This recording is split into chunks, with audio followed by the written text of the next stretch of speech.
What's up guys, this is Josh the Gamer here, coming at you with a brand new video. So today we're going to be continuing on our Quorum programming tutorials, and in this tutorial we are going to be learning about actions and the different ways of using them.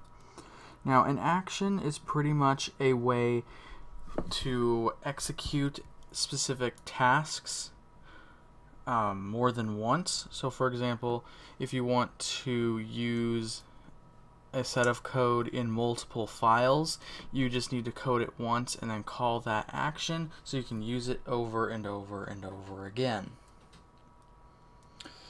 It's a very useful concept, and it's also very good for actually creating larger programs, and it's good programming practice to use them anyway, so you don't have to code things over and over and over again, and it's also a good way to organize your code. So let's go ahead and start learning how to actually write the actions or functions, whatever you want to call them.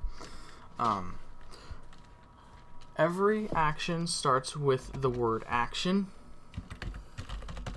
Then you're going to want to type in the name of your action. So in this case, I'm going to say speak, and we're gonna go ahead and not put any parameters there.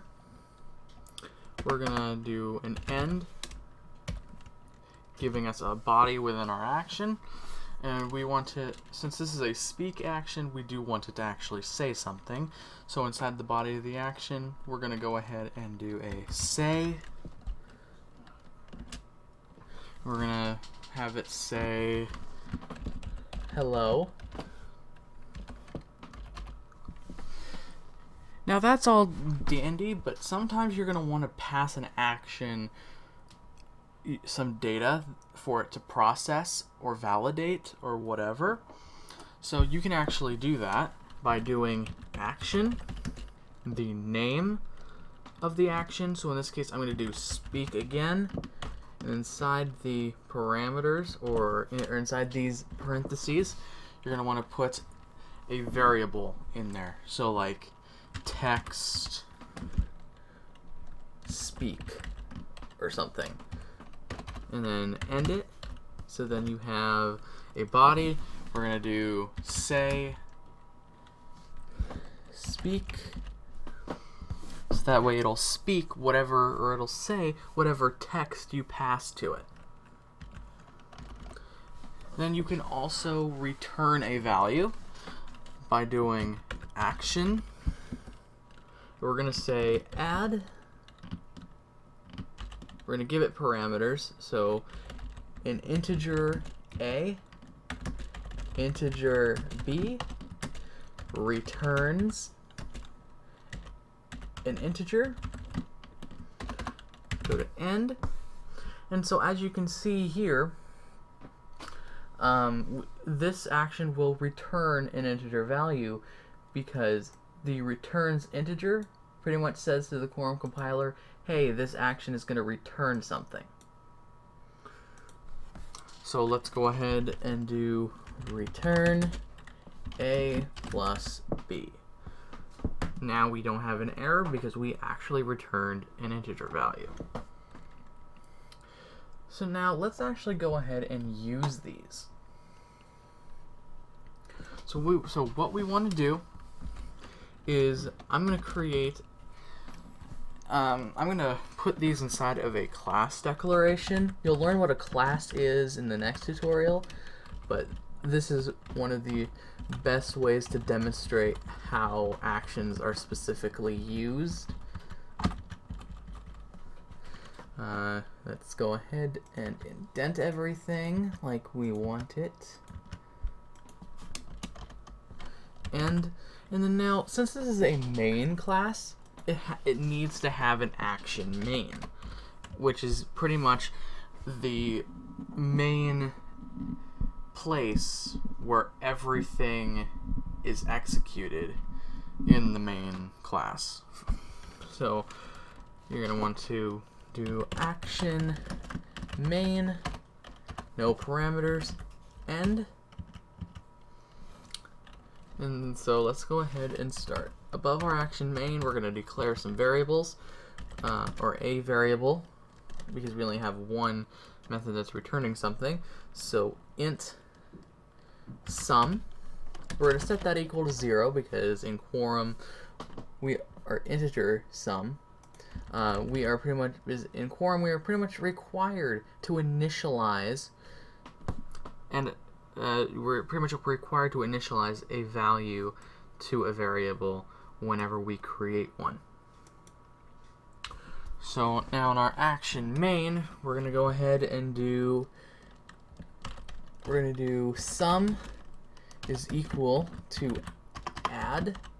Inside of our parentheses, we're going to say 3 or 4 and 4. Now, how does that even work? Well, since it's returning an integer, we can assign the value it returns to a variable. So this is saying sum is equal to the return value of add. So in this case, sum will be equal to 8. We're going to go ahead and output sum. And now we're going to want to execute our other actions. So speak, open and close parentheses. That is how you call an action without any parameters. When you're writing the action, and if it doesn't require any parameters or arguments, you do not need to include the parentheses in what's known as the action signature. However, when you're calling it, you have to include them. Otherwise, it'll think that it's a variable or an object or something of that nature. Next, we're going to do speak, let's say, hello world. Pass that as our argument, and now when it actually gets to the execution of this action, it should say hello world. We're going to save it and build it to ensure that it builds successfully, and it did. Go ahead and run it now. Hello world. There we go. As you can see here, it outputted the sum, which is 8, and then it spoke what we wanted it to speak. So it said hello, and then it said hello world, because that is what we put as a parameter for our second speak method. Now, one of the things about actions is you can overload them. Overloading pretty much means having an action with the same name, but the parameter list is different. So the speak action without parameters is different than the speak action with parameters, specifically because of the parameter list itself.